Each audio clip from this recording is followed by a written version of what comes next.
Hello grade 9 students! Napapaisip ba kayo kung paano gumagana ang ilaw, cellphone o electric fan? Lahat ng yan ay dahil sa electricity.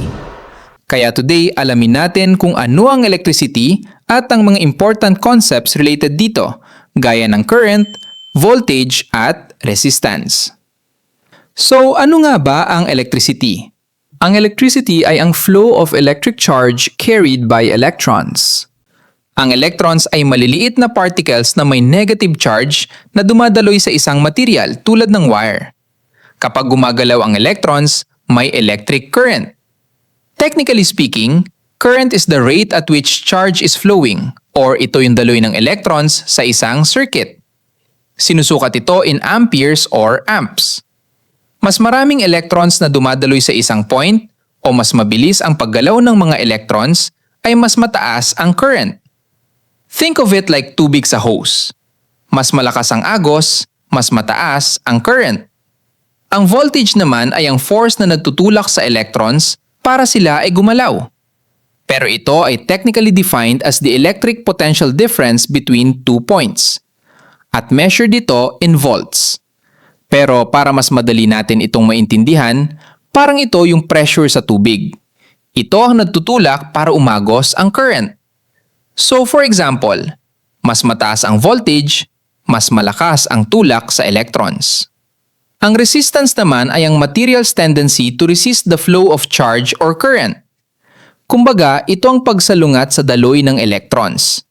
Sinusukat ito in ohms at pinapabagal nito ang flow ng current.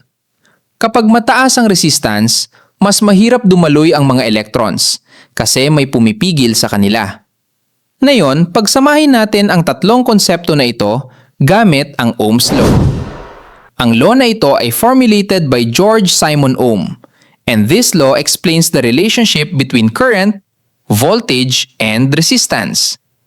This law states that a steady current flowing through a material of a given resistance is directly proportional to the applied voltage and inversely proportional to the resistance. Or mas commonly represented ito using the formula I is equal to V over R, where I is the current, V is the voltage, and R is the resistance. So ano ang ibig sabihin nito?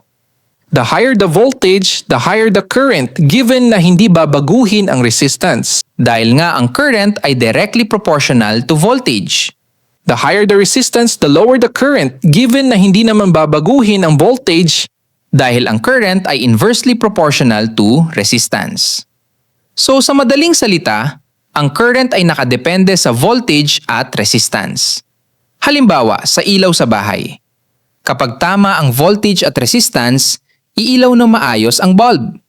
Pero kung hindi, maaring mahina ang ilaw or pwede ring masira ang bulb. So quick recap tayo. Ang electricity ay ang flow of electric charge carried by electrons. Voltage is the electric potential difference between two points. O para mas simple, ito ang nagbibigay ng push para magkaroon ng daloy ng electrons. Current is the rate at which charge is flowing. At resistance is a material's tendency to resist the flow of charge or current. Ito ang nagpapabagal sa current o nag-o-oppose sa daloy ng charges. And Ohm's law states that a steady current flowing through a material of a given resistance is directly proportional to the applied voltage and inversely proportional to the resistance. Challenge time! Mag-scroll pababa at i-click ang Take Quiz. Sagutin ang mga tanong about electricity. This is your science buddy saying, control the flow, power the world. See you sa next lesson! Bye!